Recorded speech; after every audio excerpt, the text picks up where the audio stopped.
say it again. Congratulations on your movie. Thank you. Adam, you're getting my first questions. I love asking people about making their feature directorial debut, so I will start more broadly on that topic. Why this particular story for your first feature as a director? What was it about it that made you say, this is how I want to introduce myself as a director to this industry?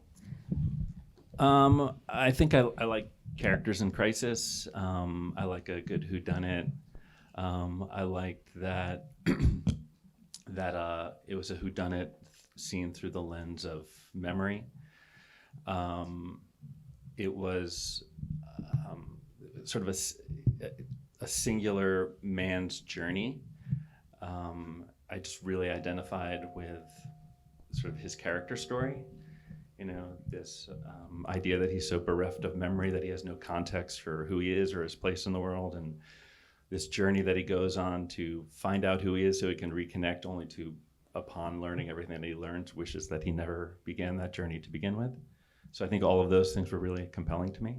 Very, very ambitious whodunit for your first feature, I will say that. I always love asking about the green light experience when you're making a first feature too. So two-part question about that. What was the biggest roadblock you hit? But then also, what was kind of the game-changing thing that happened, the thing that you acquired that made you feel like this is actually going to be a reality now? The second part first, Russell Crowe. We had a very hard time getting the movie made, first-time director, and it becomes all about your ability to cast a lead that is compelling.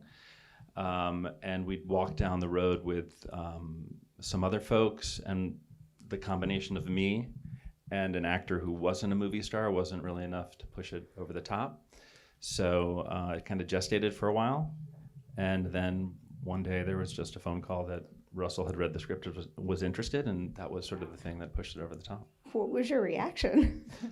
I didn't really believe that, because I think you get jaded and cynical in this business, and so you don't really believe it's happening until it's actually happening. And then it's totally terrifying. I'll get to your collaboration with him in a minute, but first, Karen, I want to ask you about working with a first-time feature filmmaker. Two questions about that. First, what do you need to see in someone who's new to this part of filmmaking that signals to you, like, I am in safe hands with this person? I don't know if I have a set sort of rule for that I follow. I think it's a case-by-case situation, and like, you know, I actually hadn't watched anything that you'd made, because did you make any shorts that I could have watched? I haven't made anything. Okay, that's why I didn't watch it. So I spoke to Adam, and we kind of had a really, really good conversation, and he wrote the script. So obviously it was an even more insightful conversation because it was his brainchild. And so we spoke, and I was just sort of taken with the conversation and felt like, you know what, I think we can make something really interesting. It's always a little bit of a risk, but it paid off, so that's great. Okay, so now it paying off. So this is, again, his first feature as director. I have a feeling you're going to go on to direct many more if you want. What is something about Adam as an actor's director that you really appreciated and are excited for more actors out there to experience? Oh, so many things. Where do I begin? I love making people compliment each other. Oh, people get so uncomfortable when they get compliments, right? Oh, I have another question later on. Everyone here knows that's going to make you all very uncomfortable. Excellent. No, Adam's amazing to work with from an actor's perspective. He's so collaborative. He really listens to us. He makes us feel heard. He knows to not listen to everything that we're suggesting and take the good parts. And I don't know, I think the biggest thing for me was just the atmosphere that you created. It was such a sort of friendly, safe feeling atmosphere where I just felt like I could fall flat on my face and try things with this character that might be embarrassing to fail at, but I felt okay doing that in the environment that he created. Oh, I love that. Is there any specific thing you could remember doing where you're like, I'm taking a big swing, no one's going to use this, but because you felt safe and did it and it worked out, we can now see in the finished film? I mean, you kind of let me take a little bit of a swing with how performative the character is, which is pretty risky because sometimes that can really look like bad acting. I read something in our notes where now you said that she's an overly brilliant and almost unrealistic person. So what is it like capturing those qualities in her, but while also making her feel grounded enough that she feels real? What, did I say that? No. These are from my press notes. I don't remember saying that. Wait, okay. What was it? An overly brilliant and almost unrealistic person. Yeah, no, that checks out. I think that makes sense. Yeah, it was hard. It was hard to pitch this character because she's kind of a different person. Not every time you see her, but quite a lot. I wanted her to have a slight sort of affectation to her as a vibe, like it's slightly affected, it's slightly put on. I think I know who she is underneath it all, but I think as a means of survival, she sort of takes on these characters, and I think she's been watching like YouTube. I mean, YouTube, does the timeline match up with YouTube? Yeah, YouTube. Does YouTube exist in the world of sleeping dogs? I think it does. Okay, she watches YouTube videos of intellectuals and sort of emulates them, I think. Oh, that's interesting. I love backstory details like that. I have another quote from the press notes that I swear, okay. I swear you said this, Adam. This is like a little bit of a broader career question inspired by like the themes of the movie, but also I wrote down this specific part. You said, what thematically excites me about this story is that it deals with the role memory and our awareness of our past plays in shaping who we are today. So for each of you, can you name a past project that you think has contributed most to the kind of artist you are today?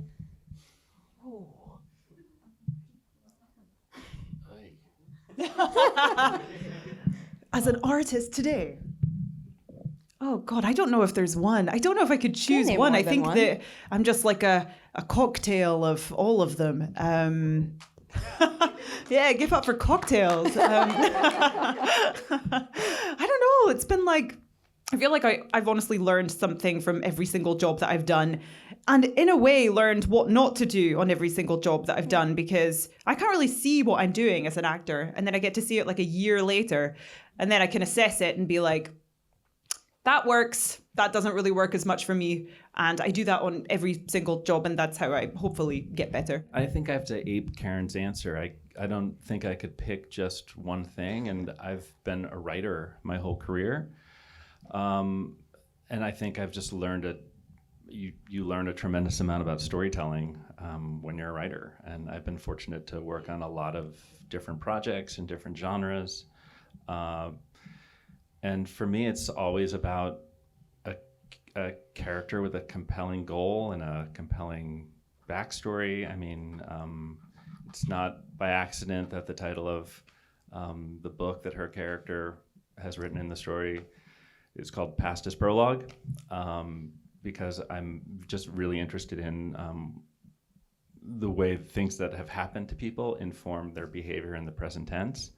And that's something that I think I've just learned across all the projects that I've worked on. So I don't think I could pick just one, though. Speaking of your writing work in general, you're also a writer on this. Surprise, surprise, another quote that I really like. You said this one. It's a good quote. Okay. It's so handy to have the writer be the filmmaker as well, because it means you can get so much more information about the intention behind everything, and you can evolve it in the moment. So I'm wondering, can you remember a time on set when, that attention to detail helped you evolve something that we can now see in the finished film? I did say that. I remember saying that one. It's a good quote. God, I'm trying to remember specifics. I mean, we were able to talk through everything and kind of evolve it in the moment. I don't think I really was like, let's change these lines, but maybe we like played around with the intention behind them a little bit. And like, I mean, you were really collaborative in that sense of like Russell really liked kind of tearing into the scene and being like, okay, how can we change this and do this? And you were so sort of hands-on with that and collaborative. And that was just really cool to watch. So I'll throw that question to you then. Is there a time when Russell really wanted to play with something and a scene evolved because of it? Yeah, the whole end of the movie. I remember the day when we were shooting sort of the final triangle standoff with Karen's character and Tommy's character and Russell's character. And Russell showed up that morning. We had 2 days to shoot that scene. And he was like, I don't like the scene. And so I spent, I think, 5 hours in his trailer with him. And we pretty much rewrote the whole scene. So that. I also remember the very first scene where Karen's character meets Harry Greenwood's character, where Richard first meets Laura. That scene was originally written that Richard walks up to Laura sitting at the punch table, right? And all the lines that Richard currently says in the scene were lines that Laura had previously said in the scene, and I think 2 days before we completely flipped the scene. Oh, that's fascinating. That's making me think. I had two very specific ending questions, and I never really like being like, what's the meaning behind this? But there were two things that really caught my eye about the end. In particular, I'm curious about your choice to have that lens flare when Russell walks into the house at that last moment. I found that to be like a really effective way to signal like we are walking into a profound moment in his experience. So how'd you come to the conclusion that that was the best way to capture that? We had a lot of lens flare in the movie. Part of it really came from the fact that my DP, Ben Knott, was in love with lens flare. All the stuff in the present tense was shot with these anamorphic Japanese Kowa lenses from the 1960s that had been rehoused. So they were really sort of wonky in terms of the light coming in. And what happened was that was the one scene that we shot on the day when we were supposed to be shooting that whole big ending. And we didn't end up shooting the big ending because I'd spent half a day doing something else. So we had a lot of time to fuck around. And when Russell was opening the door for the first time, that just kind of happened. And then we played around with it and played around with how big can we make that lens flare given what the moment was. So that was not designed. It was kind of by happenstance, and then we sort of built upon it. Unexpected movie magic is the best stuff. I have another specific question, Karen, about your character from the end. Was it scripted that she touched her necklace as she died? I think that was. I mean, it was, but it was written later, if I'm remembering correctly. Yeah, because we talked a lot about her character having sort of a touchstone to the past and a whole story around it. She mentions that it was my grandmother's. And there used to be dialogue in the dinner table scene where Weeder's character is talking about trauma, and he says something very, very pointed to your character that refers to a trauma for her around the death of her grandmother and that necklace. And in the interest of time, we ultimately ended up sort of losing that stuff, but there was a lot of story that we talked about around that necklace. Here is the question that you're not gonna like. Nobody likes it, but I love it because I think it's an important thing to think about. And before I even say it, I'll just let you all know we're gonna toss it to the audience shortly. So if you want to start thinking of questions, now is the time. I think in this business, we give each other awards, and that's wonderful. But I like hearing people tell themselves good job. So I want you to tell me something you accomplish in Sleeping Dogs that you know you'll be able to look back on and say to yourself, I am so proud of what I did there. Oh, see? I'm a British person. Can't compliment myself. Oh, God. I spoke Mandarin for a second. Never thought I'd be able to do that. Thank you. I'll take that. Eva, for you?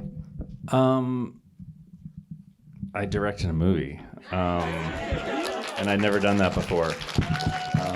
So that. Movies are like true miracles, and first features in particular are some things that should be celebrated, and you should truly be very proud of that. Before I toss it to the audience, I have one unrelated question for you. I wasn't going to do this, but when you're in a new Mike Flanagan movie, it's like I am just obligated to ask about it. One thing with you I'm really curious about is how did the experience working with Mike differ from Oculus to Life Chuck, especially given how much he's evolved the Flana family since that first film. Flana family, that's catchy. No, that's a thing. That's a thing. It's a thing, It's Flaniverse. a special thing. You know what? It didn't feel that different. I was sort of going into it looking like, okay, how has he changed? He's done so many movies. It felt the same. We were back in Alabama, like we'd never left. And like, yeah, he just felt, I mean, if there was any difference, I suppose he just felt more I mean, he was relaxed on the first one, but maybe he wasn't. He was just pretending to be relaxed. But no, he was like just the same Mike Flanagan, the same and brilliant. And the movie is absolutely incredible. I saw a not finished version of it and literally didn't stop crying for days. In a good way. I'm so excited to tease how incredible it is. Because there's like a wealth of untapped Stephen King books and short stories out there that people could adapt. What do you think it is about Life of Chuck that maybe moviegoers need right now more than any other story? It's a cathartic experience. It's someone dealing with the end of their life and it's told in a very imaginative way, and it's just beautiful, and it's a celebration of life, I suppose. I think we could all do with a bit of that. I lie. I'm going to squeeze in one more question. Does that mean it sticks with the format of the story from the short story? Are you giving things away? I don't know. It might. The short story is so good. If you haven't read it, please go check it out.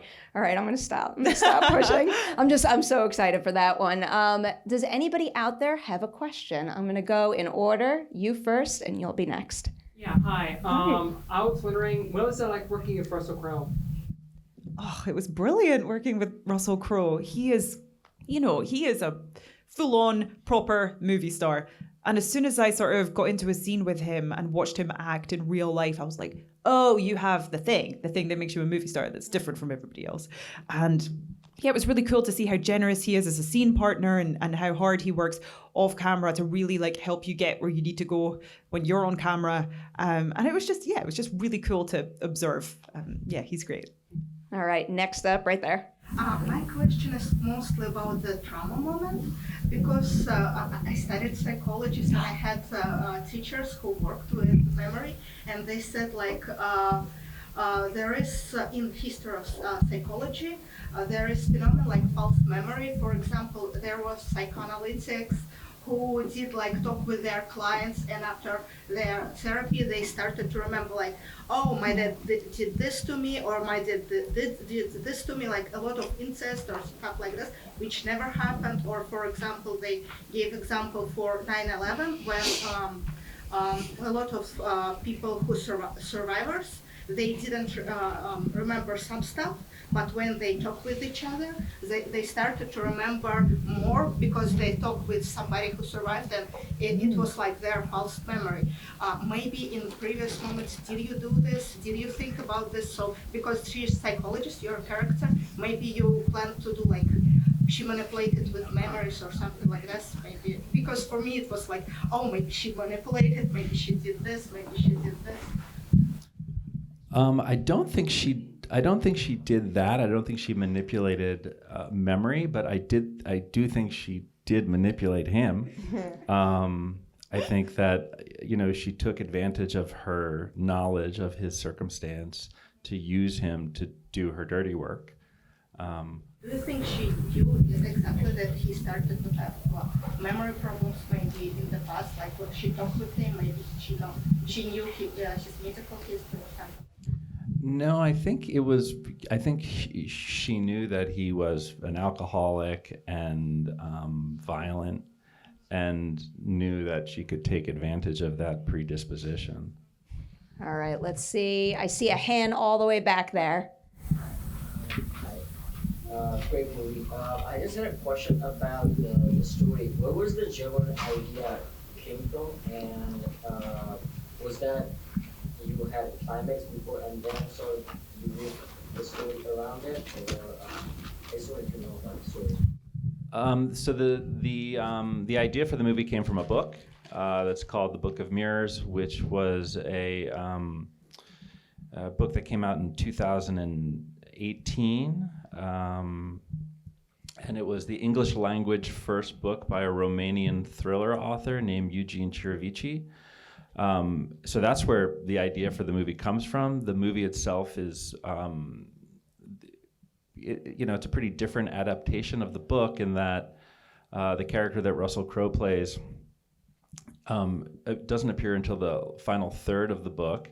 And the narrative in the book isn't actually lensed through the eyes of that protagonist. When is this going to come out? Are you going to say a spoiler? Yeah, should I not say a spoiler? You could say your spoiler, and then I will magically have a spoiler warning come up, so nobody watches this until they see the movie. So in the book that it's based on, Russell's character is not the killer. So that was invention born from the fact that his character in the book is a cop who has the backstory that he has relative to investigating the case, and he is bereft of memory. But it felt like a missed opportunity in a story that's about a cop with Alzheimer's reinvestigating a case from the past, not to make him culpable in it. But the idea came from a book. All right, we can squeeze in maybe one more. Ooh, make it good. Yeah, like pressure's on. Are you're going to do it? All right. So I always ask only one question whenever I attend an interview, and thank you for this movie. It was wonderful. What inspires you both to do what you do? I love that question. Oh, you delivered. What inspires me? God, I just love acting so much. I just love doing it. I love the process of it. I love the feeling of it. And then I love it when people connect with it in some way. That's always really nice to sort of see what can exist between the thing that you've created and the people that are consuming it. That's the most important part. But I get such joy and fulfillment from doing the thing, and it also gives me license to be all of the things in my life that I'm scared to be in real life, like really commanding and stuff. So it's like, I don't know, it's instead of drinking alcohol to lower my inhibitions, I act. Thank you. I think I'm inspired by, great characters and great stories that I somehow relate to. I don't think that there's kind of just one thing that inspires me, but there is nothing better than cooking something up in your head with a group of collaborators and then seeing the effect that it has on people, really good or bad. I mean, the worst version is just and it's like a sort of a paradoxical reaction is kind of the best kind of reaction because it's inspired something. But I would also say that I'm inspired by my wife and by my kids. Aww. That was such a beautiful answer. Before this gets drowned out by applause, I'm going to remind you all that Sleeping Dogs hits theaters on March 22nd, so make sure you spread the word. Also, if you wouldn't mind just staying seated so they can up and out when we wrap the Q&A, because you got a lot more promoting to do. I'm going to thank you all for being here at this Collider screening series event for Sleeping Dogs. Congratulations on your movie. Thank you so much for sharing your experience with us. Cheers.